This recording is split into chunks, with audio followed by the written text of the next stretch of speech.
What is up, you Kalimbackers? Kalimbackers, and welcome to another episode of my Kalimbanizing series. In this series, I talk about Kalimba, I speak about music, and I teach you how to play your Kalimba. Diba? Today, I'm gonna be teaching you how to play the major 7th chords on Kalimba. Coming up. Before we move on, let me answer why we need to use the major 7th chords. What does it do to our music? Why do we need them?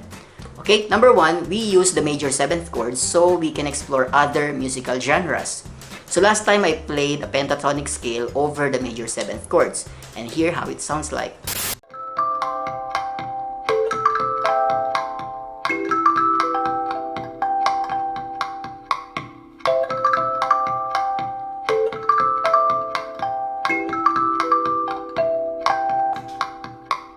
Next, we use the major 7 so we can create richer harmonic lines. So for example, this is your regular C. This is the C chord.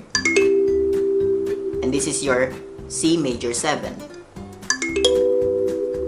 You hear the difference? Later, I'll show you that on keyboard and here on Kalimba. And lastly, we use the major 7th chord so we can create more colorful rhythm lines. So for example, playing A minor, D minor, and C, it sounds like this.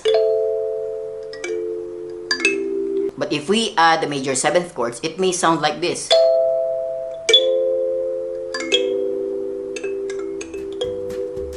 And later, let me show you the jam that I did so you will hear what major 7th chords create or add to our music.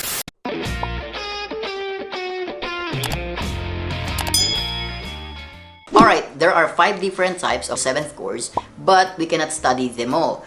If you own a 17-key kalimba in standard tuning, major scale, all we need to study is the major 7th chords.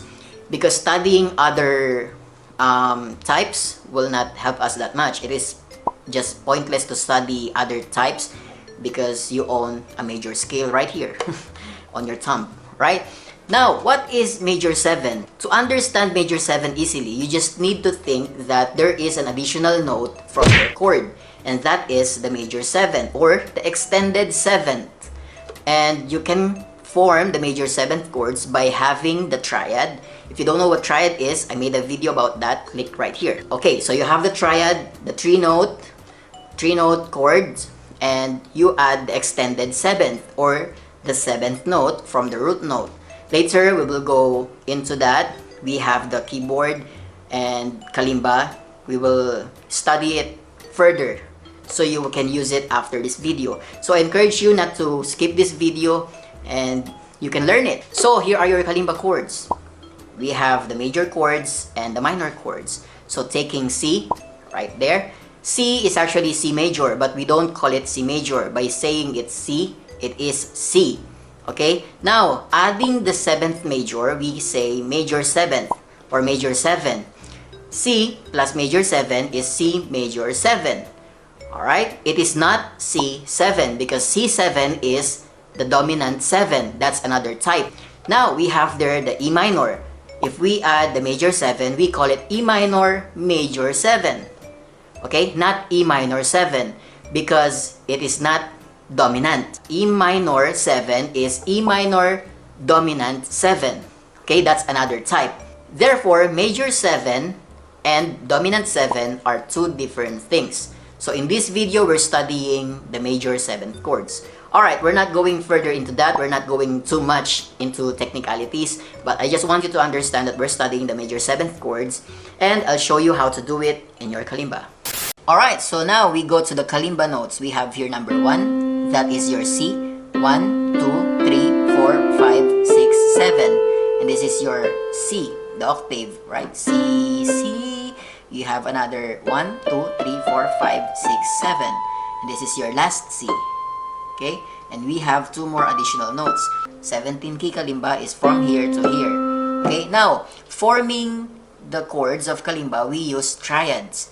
Triads, as we have studied that in the previous videos or video, we have 3-note chords. And that is 1, 3, and 5. Same goes with Kalimba. So you have your 1, 3, 5.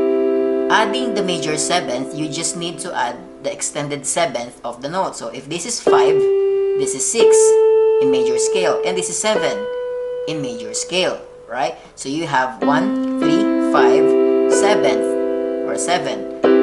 So you have that. Another example is for G. So we have a 1, 3, 5. Same, triad. 1, 3, 5. So adding the 7th note or 7th major is 1, 3, 5 plus 7th. So you have that. Alright, so now we have the kalimba. This is your C. C major 7th goes adding this 7th note. Okay? C, C major 7th. Okay? Now we have D minor. To extend it to the 7th note, we have E minor.